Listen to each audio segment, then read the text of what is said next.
My evening came to an end before it ever truly got underway. We stepped out from the restaurant, the night air crisp, and as I reached for the handle of my car, she stopped me cold with a single question. Sharp, dismissive, loaded. Is this a rental? Because if it is, I'm not wasting my time. No flare of temper, no pleading, no justification. I simply turned to her, offered the faintest smile, calm, unshaken, said goodbye, opened the door, got in, and drove off. Alone.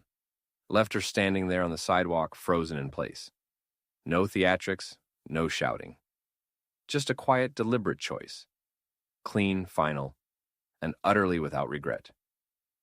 The next morning, my phone was in chaos. 21 missed calls, every single one from her, starting just after midnight, then accelerating like a runaway train as the hours crept towards sunrise. Texts, too. The earliest ones were haughty, indignant, demanding to know what was wrong with me, why I'd ghosted her. Then came the confusion, softening, almost concerned. Are you okay? Did something happen? And then the last dozen, pure, unfiltered panic. A flood of, I'm sorry, please, I didn't mean it. Give me another chance. Desperate, grasping, frantic. I read every single one, felt nothing. Or rather, one thing. Tired. Bone-deep tired. So I made coffee. Sat down. Started my day like any other. Her name is Jenna. We'd been casually seeing each other for about 2 months, and if I'm being honest, the warning signs were there from day one, glaring, obvious. I just chose not to see them. She had this habit, no, not a habit, a compulsion, to critique everyone around her. Not just notice what people wore or what kind of car they drove or which neighborhood they called home, but to judge it, to measure it, to assign value, or lack thereof, to human beings based on material things. My friends saw it. My sister Carla, she called it outright. Mark, she's using you. I shrugged it off. Thought Carla was just being overprotective. Big sister syndrome. Let's be clear about the car because it matters, even though it shouldn't.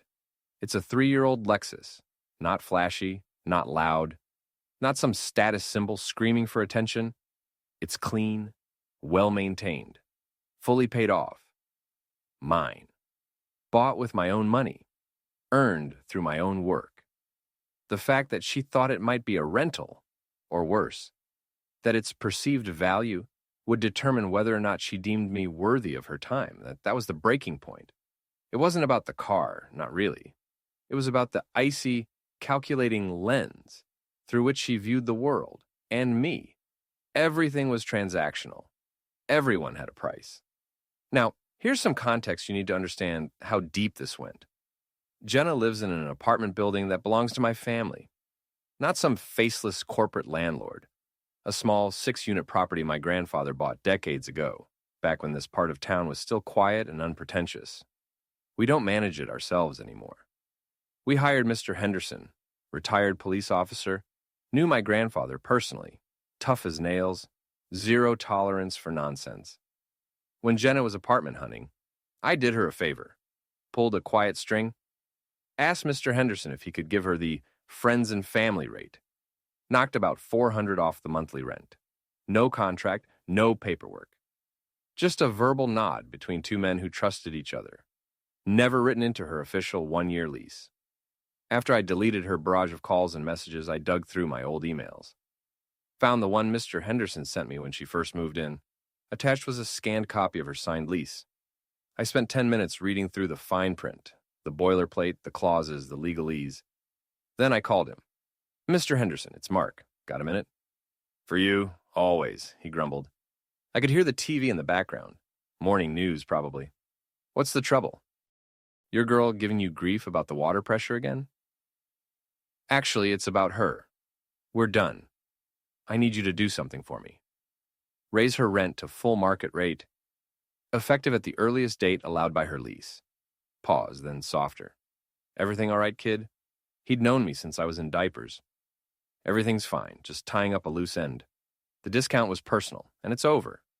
All right, he said, all business again. Lease says we need to give 30 days written notice for any rent adjustments. I'll draft the notice today. Cite Section 4B, Rent and Other Charges, allows for adjustments to non-fixed concessions with proper notification. Standard language, but ironclad. I'll date it today, September 9th. Post it on her door this afternoon. Increase takes effect November 1st. Thank you, Mr. Henderson. I appreciate it. Don't mention it. Never liked her anyway. Always acted like paying rent was doing me a favor. Oh, and she was late twice. Filed that away. He hung up.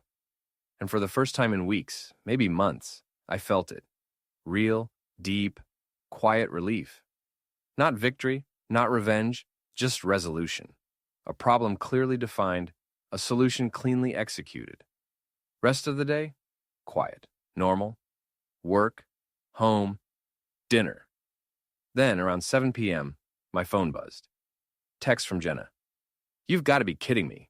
A rent increase? Seriously? I didn't reply. A minute later, this is because of last night, isn't it? You're doing this to punish me. This is insane. Then, seconds after, my landlord said the building owners authorized it. That's you. You're a vindictive child. I kept watching my movie. Phone rang again. Let it go to voicemail. Her message?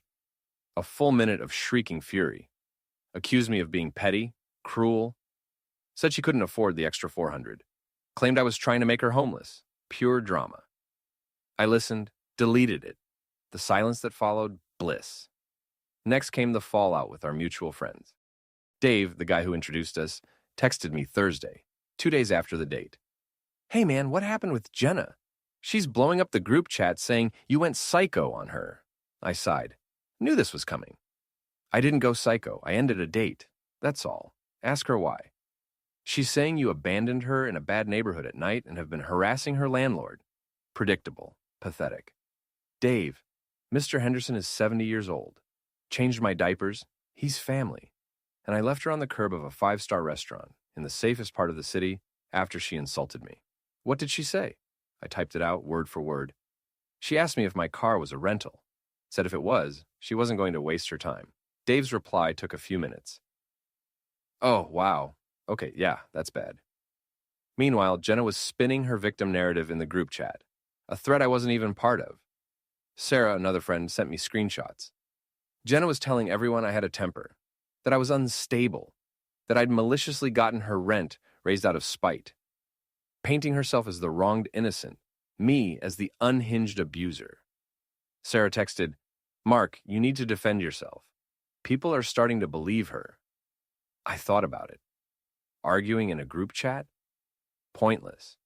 It would be my word against hers. And she thrived on drama, on manipulation, on playing the victim. I needed something simple, undeniable, irrefutable.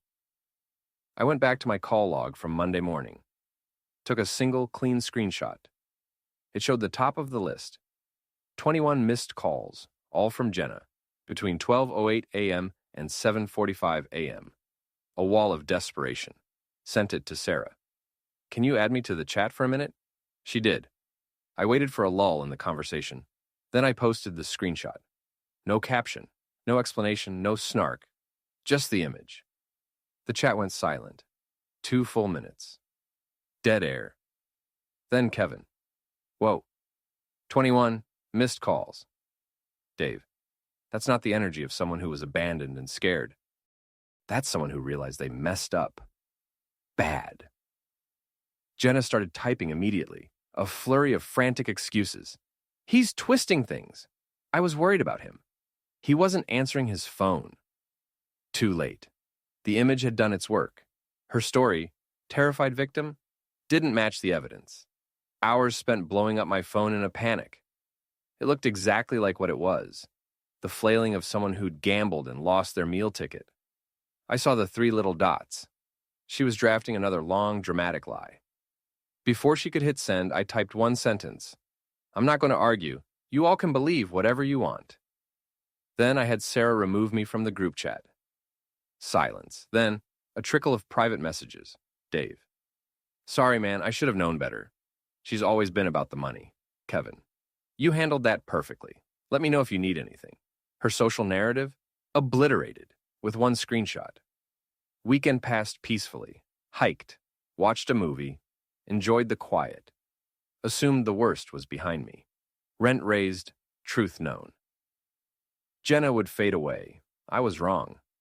The next battlefront, my family. One last loose thread. A personal item I hadn't reclaimed. About a month into our relationship, we'd gone to a charity gala. I'd let her borrow a watch. Not just any watch, my grandmother's. Vintage, elegant, understated. Priceless. Not in dollars, but in meaning. I don't lend out family heirlooms. Ever. But she was so convincing. I have the perfect dress, Mark, but nothing to match it. Please? I caved, stupidly. I'd texted her about it once before the blow-up. She'd been evasive. Oh, it's in my jewelry box. I'll give it to you next time I see you. Well, next time was never happening. Monday, I sent her a polite but firm text. Jenna, I need to get my grandmother's watch back. Please let me know when I can stop by and pick it up this week. Her reply an hour later. I'm really busy with work. Honestly, I don't feel comfortable seeing you right now. You've been very hostile. Not playing her game. I'm not asking for a meeting. I'm retrieving my property. Leave it with the doorman, or I'll swing by when you're home. It'll take 5 minutes. I'm not sure where it is, she texted back. I think I might have misplaced it. That message sent a cold, sharp spike of anger through me. Misplaced it. A one-of-a-kind family heirloom. I knew she was lying. This was a power play. Her last card. Her final attempt to control, to manipulate, to hold something over me. Not happening. This is where my sister stepped in. I called Carla, explained everything. She was furious, on my behalf. I told you, Mark. I told you she was trash. And steel in her voice. Okay, here's what we're going to do. We're not asking anymore. We're going over there. She won't let me in, I said. She'll let us in, Carla replied grim. She won't want the neighbors watching her refuse to let your sister in, especially when we're being perfectly polite. We won't be aggressive. We'll be calm, reasonable, completely immovable. Carla's always been better at this than I am. She's got a spine forged in titanium. Before we left, she did something I hadn't even considered. Scrolled through Jenna's social media, and there it was. A photo from just last weekend. Brunch with friends, clear as day, my grandmother's watch on her wrist. Carla saved the photo, noted the date. Then she went a step further. Called our mom. Within the hour, Mom emailed over the scanned insurance appraisal for the watch. Detailed description, serial number, replacement value, nearly $5,000. And clearly marked, heirloom, part of grandmother's estate. Carla printed the social media photo, printed the appraisal. Okay, she said, holding the papers. Now we have leverage. The next evening, we drove to Jenna's apartment building, my building. I buzzed her unit from the lobby. Who is it? Her voice crackling through the speaker. It's Mark and my sister, Carla, I said calm. We're here for the watch. We're not leaving without it. Long silence. I told you, I don't know where it is. Buzz us in, Jenna, Carla said, voice sharp, clear. Or we can have this conversation in the lobby. I'm sure Mr. Henderson wouldn't mind listening in. The mention of Mr. Henderson did the trick. The lock buzzed. We went up. She opened the door just a crack. Sweatpants, scowl, eyes wary. What do you want? The watch, Jenna, I said, voice level. I can't find it, she repeated, eyes darting between me and Carla. I'll look for it this weekend. Carla didn't speak, just held up her phone. The photo of Jenna wearing the watch at brunch, 3 days ago. Jenna's face drained of color. That doesn't prove anything, she stammered.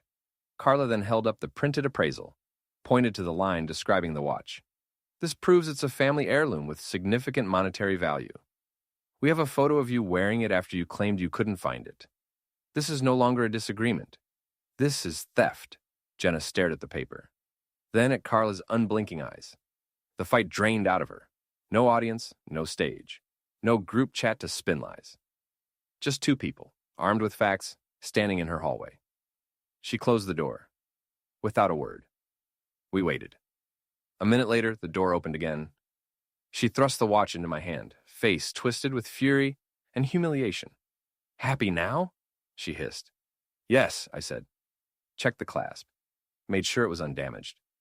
Slipped it into my pocket. Thank you. We turned, walked away, didn't say another word. As we moved down the hall toward the elevator, I could feel her eyes burning into our backs. I didn't look back. The weight of the watch in my pocket? Immense relief. The last personal tie.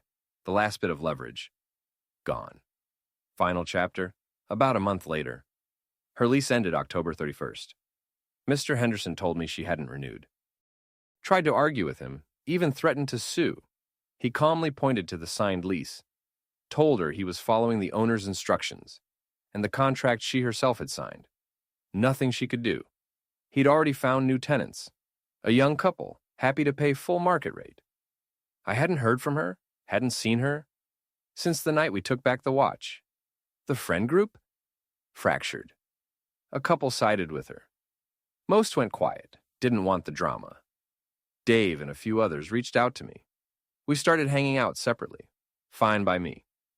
One Saturday afternoon, I was at a local coffee shop reading by the window. Looked up and saw a car pull into the spot out front. A brand new Mercedes, the kind Jenna always used to gush over. She was in the passenger seat.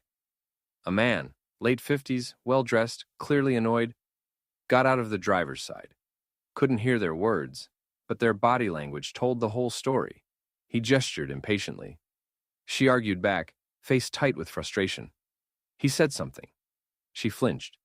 Then he pointed at her, shook his head, and walked into the bank next door. Left her sitting there, alone. Jenna just stared straight ahead. Perfect posture rigid, jaw clenched, trapped. For a moment I felt something flicker, but it wasn't pity. It was observation, detached, clinical. She'd found a new mark, wealthier, sure, but the dynamic, identical. Her happiness? Entirely dependent on someone else's wallet. A fragile, exhausting, precarious existence. I finished my coffee, paid my bill, walked out to the parking lot. Had to walk right past the Mercedes to get to my car. She was looking down at her phone, scrolling oblivious. I got into my Lexus, the same car that started all of this. Felt solid, familiar. Mine. Started the engine. Pulled out of the spot, drove away. Didn't look in the rearview mirror, not once.